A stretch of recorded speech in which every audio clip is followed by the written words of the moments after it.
Hello, my name's Phil Bongiorno. I'm the Director of Government Relations for the Society of Thoracic Surgeons. I'm here with STS Secretary Dr. Keith Naunheim to talk a little bit about how you can become more involved in some of the advocacy efforts within STS. Keith, we've done a lot this year. We'll be talking more about that later, but I really wanted to talk to you about how our members can become more involved in some of our advocacy efforts.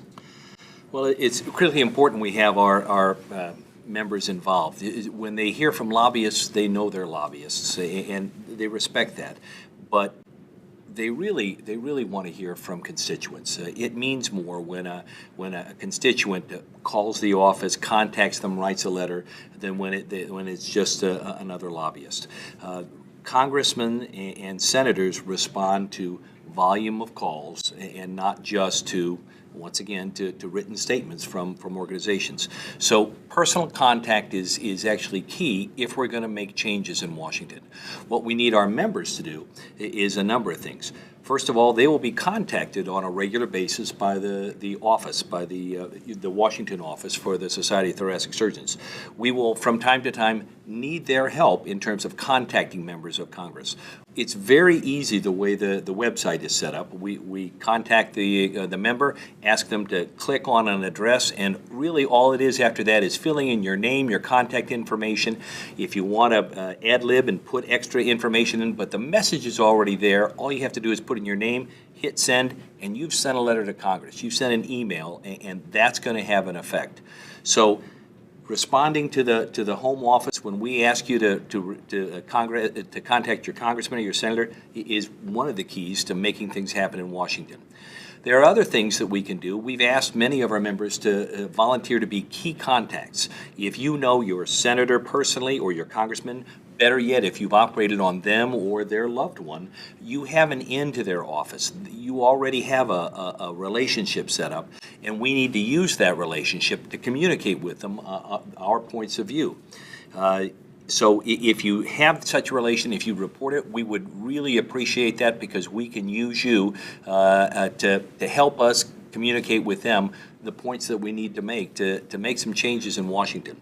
In addition, there are other things that can be done on a site-to-site basis. We do cool stuff, honestly. We do glamorous stuff. These are things that congressional staffers and the congressmen and senators themselves think are cool and would love to see. So if you can help us, we could organize a site visit at your institution, whether or not it's I don't care whether it's a lobectomy, a TAVR, a ventricular assist device, a thoracoscopy. Any one of those could be fascinating to someone not in the medical field. And we need to impress upon them the kind of work we do, the critical nature of the work we do, and the severity, the intensity of the work we do. So those kinds of on-site visits, once again, very valuable to convince Congress that we're fighting the good fight and treating patients appropriately. There are other things. The site visits are helpful. We will, from time to time, ask people for advocacy fly-ins. There is nothing quite so impressive as a constituent making a call at a congressman or a senator's office. Sometimes it's in Washington, sometimes it's in your home town where the congressman will have a local office. But those kinds of person-to-person contacts are critically important, once again, not just on a one-time basis, but hopefully time and again, so that if you become a constant in their life, they can eventually turn to you for medical advice and to see how you feel as a constituent they ought to be voting on one issue or another.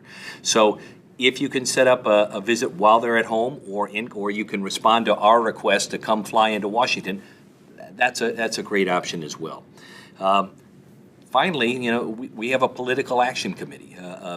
Some people don't like the idea that they want that Congress people take money and that we utilize that, but that is a reality. That's the way we get their attention so that we have a chance to transmit our opinions and our beliefs to them. It is politics is a person-to-person business. We can only do so much with letters and emails. On a person-to-person basis, both the visits that you can have and the communication that our people in Washington can get through our political action fund is critical. if anybody who wants more information can look on the website for that, but that's also a critical component of our political strategy. Great. Well, we at staff, on staff at STS, appreciate all the efforts that you have made as a leader, and we would hope that other members would get involved as well.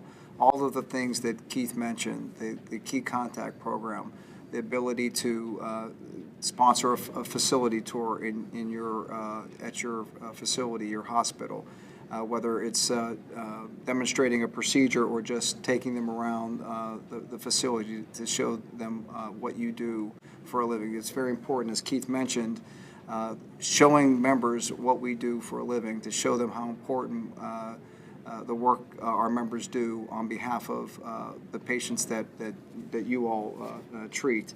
And I think the more we're able to get our members active in this area, the more we can really convince members of Congress of that important work that we do. Regarding the PAC, I think it's very important we continue to have that message out there that we can raise money from our members, that we are a viable political force through the money that we raise. And we would hope that you'd find out more information about how you can be involved with our PAC and to give to the PAC on a regular basis. You'll be hearing more this year about a very important peer-to-peer program that we're instituting, and also a past president's appeal that will be forthcoming. So we hope you would look for those opportunities to in the mail and consider looking to support the PAC. And we do have, I have had members come up to me and kind of grumpy and kind of complain, why aren't you guys doing anything? The only way we can do it is if we have our members behind us. And behind us means not just whether or not it's a PAC donation, but it's the fly-in visits, the phone calls, the emails to congressmen. If Phil Bongiorno or Keith Naunheim says to their congressman, we want this done, that's great, but if a constituent calls, that makes the difference. We cannot make a difference without the help of our membership. If you guys don't help, it's not going to happen. So if you want to make a difference, if you want us to make a difference, if you want the society to be able to somehow affect the course of the political action in Washington, you got to join in. Otherwise, it's going to be a lost cause. We need you. And this is a team effort. We as staff can certainly support any of these activities that Keith mentioned. We are here for that reason. So we hope that you would call upon us to assist you in these efforts to really support what STS is doing in Washington. What is STS doing in Washington? There you go. Thank you for It's asking. an easy segue, honestly. We've been busy over the last year in 2012, and we'll continue to be busy in 2013.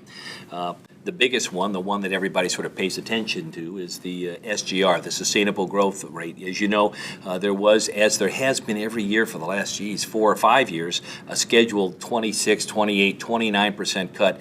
Every year they're threatening to cut.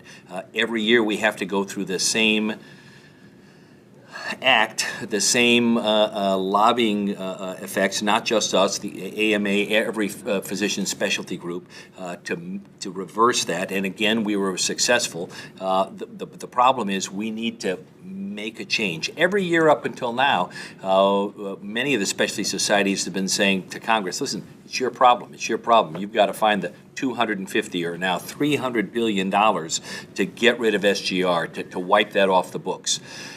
Finally, I think we as specialty societies have realized that they're not capable of doing it on their own. If we leave it to them, it's going to go on forever. So we need, as specialty societies, to help them come up with a plan to make the changes, to get rid of the SGR and come up with some sort of new payment reform system that fairly and promptly reimburses patients for their care without unreasonable access problems and without cutting reimbursement by 26%. Congress realizes that if they make those kind of cuts, access to care is going to crumble. It will deteriorate rapidly. But they need our help. So we need to be working, as we have for the last year, on helping Congress come up with some sort of payment reforms. I think the the best chance we have of helping is through our registry. As you know, we've had the STS National Database going for over 20 years now. Millions of patients in it. We now have arms not only for adult cardiac, but general thoracic and congenital. And we think that through those registries, we can affect not only physician practice and get quality improvement, but also help Congress guide them through reimbursement policy.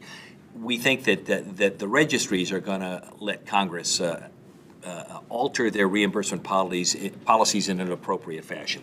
In fact, the fiscal cliff legislation has language in it that recognizes qualified registries. There's a provision that requires the Secretary of Health and Human Services to develop a program that would qualify registries, and which will lead, we think, to a payment policy that will utilize registries, as Keith explained. So we're hopeful that this language in the fiscal cliff legislation that actually helped provide the fix to the SGR this time will also lead to looking at the registries as a baseline for payment reform. And it's gotten their attention. Jeff Rich went to the White House, was actually asked to participate in a conference at the White House on alternative health reimbursement, health policy reimbursement strategies, and registries figured prominently in that. So we're getting their attention. We've got to continue getting their attention if we're going to make the significant changes. Other things we've done throughout the year, you know that the transcatheter valve implantation, the TAVR project was helped along by STS. It was essentially a collaboration between STS, the American College of Cardiology, Edwards Life Sciences, the industry that made the valve, as well as the FDA and CMS. It was the first time that all 5 of those stakeholders got together at the same time during the development and approval of a medical device to make it go more smoothly.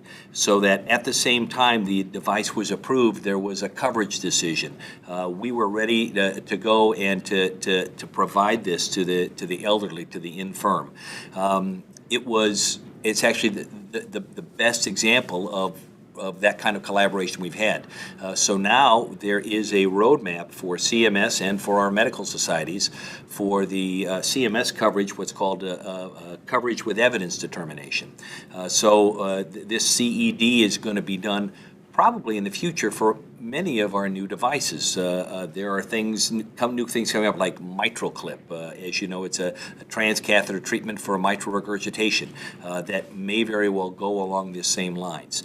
And one of the central components to that, once again, you bring up the word registry, is the registry, because it was only because we have a registry that accurately details the clinical information, both preoperatively, intraoperatively, and postoperatively, that allowed CMS to, with confidence, give us a coverage determination and allow us to implant these valves with ongoing collection of evidence.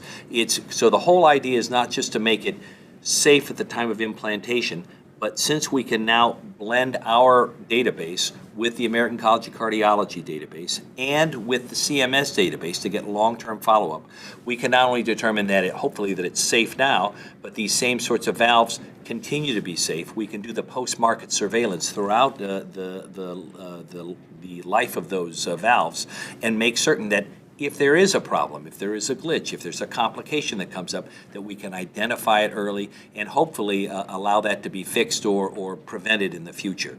So this is the new paradigm, I believe, for medical devices, and it was a hell of a lot of work in 12 months by a lot of people, not just the STS, the American College of Cardiology, as I say, CMS, Edwards Life Sciences, and the FDA, and I think that's going to be the paradigm for the future. We've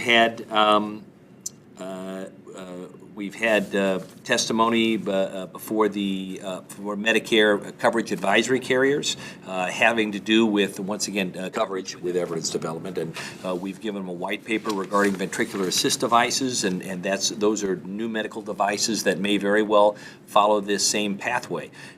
So we are trying to be honest brokers, to be good partners, not only with our cardiology brethren, but with government, to try and facilitate the early introduction of new technology, at the same time making certain we safeguard patient safety. We safeguard the patients and can assure everybody, government and patients alike, that this is being done in a safe and appropriate fashion. Great. You mentioned patient safety, and I think, obviously that is the primary goal of making sure that we're serving our patients. And we did have some specific successes in advocacy this year along the lines of patient advocacy. I wonder if you could talk briefly about the lung cancer research bill that was passed. We were able to get direct some funds or some direct priority to lung cancer research in this legislation. It was actually in a defense legislation bill, but it directed the National Cancer Institute to organize an effort for what they called recalcitrant cancers. Right. A lot of progress has been made over the past couple of decades in breast cancer, colon cancer, you name it, prostate cancer. But lung cancer continues to be a bad actor. It continues to have about a 16 to 17% 5-year survival. And it has not really responded to all the research efforts we have. We've barely been able to budge that survival curve 3, 4, 5%. So the NCI has now identified that it is one of the, quote, recalcitrant cancers, one of the ones that we've really not made any progress on. So they can now put more cancer research funds into lung cancer specifically. The parameters were for a cancer that has a survival rate of less than 20% and affects at least 30,000 patients, and with an incidence of about 220,000 patients a year, lung cancer certainly qualifies.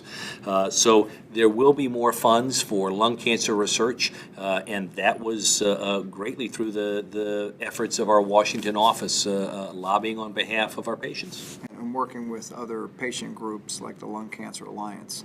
And that's part of the work we do in Washington to make sure that we're reaching out to other stakeholders like the Lung Cancer Alliance in this case, but also other stakeholders. As you mentioned earlier, we work with other medical societies and also obviously government agencies, as you mentioned. There are other actions that we've been having, and it seemed those were some of the major ones. But in the gaps, in between all the effort put out for those, we worked on an ICD10, the ICD10 delay. As you know, ICD9 is being transitioned over to ICD10. The problem is that it goes from about 12,000 disease diagnosis categories up to I think over 100,000 diagnosis categories. It's going to be tough to do. And what organized medicine realized is that there have been a number of demands placed on physicians, surgeons and non-surgeons alike, having to do with compliance issues, whether or not it's complying with PQRS, whether or not it's computerized physician order entry, whether or not it's electronic health records. Each of those and the others have required increased amounts of time and staff work in all the physicians' offices. And the idea that they were going to add on that yet another layer by increasing by a factor of 10 the number of diagnoses with, unfortunately, appropriate penalties if you don't get it right, really was essentially, we could finally convince the government it was too much. They were having too many compliance measures layered one on top of another for physicians to be able to cope, and their staff specifically. So joining with other specialty groups, we were able to get a 1-year delay on that. So instead of October 2013, that ICD10 classification won't become official until 2014. So looking ahead, we just had an election. The 113th Congress was just sworn in at the beginning of January. And so STS is looking at other priorities for 2013. We continue to fight the SGR reform issue, as Keith mentioned, a very important issue to repeal that issue permanently and put in place a payment reform system that really reflects quality and not quantity, and really looking at how we utilize the database as a foundation of that payment reform policy. Also, as many people have heard this past year, the Social Security Death Master File issue is still ongoing. About a year ago, Social Security made a decision to not provide that data anymore, which has put pretty much a halt to a lot of research projects out there, because we need that data for longitudinal follow-up and longitudinal research. So we're working with our members of Congress, Representative Charles Bustani, who is actually an STS member who's also in Congress. We'll be working with his office to look at trying to make a legislative fix to address that issue. Also, medical liability reform, there's a feeling that there might be an opportunity in this Congress to address that issue, and we will be working with other stakeholders like the American College of Surgeons, the American Medical Association, and others to try to really gain some traction on that issue further than what we have gone in the past. Also, of course, an issue that's always been important to us is the concern with a workforce shortage. We were disappointed in the Affordable Care Act that there wasn't language that directly addressed our concern with the specialty shortage, but I feel there's opportunity in this Congress to gain ground on that issue as well. And finally, we'll be looking at, obviously, directly working with some of our patient advocacy partners to consider specific patient advocacy efforts in the coming year. We'll be working on lung cancer screening, where we're sending representatives to the United States Preventive Services Task Force. There are a number of issues coming up during the year that are going to be real challenges, but the Washington office and the STS leadership are determined to meet those challenges and to get some changes made in Washington. But the God's honest truth is, to do that, we will need the membership to help. We will need your involvement. We will need your help on whether it's local visits, responding to emails. Without you, we can't do it. If you want to help us and help yourself, you got to respond when we ask you to. And if you do, we can make changes and really make this better for not just for ourselves, hopefully, but for our patients. And for more information about how you can become involved, please visit the STS website, and the staff here will be happy to assist you in any way. Thank you very much. Thank you.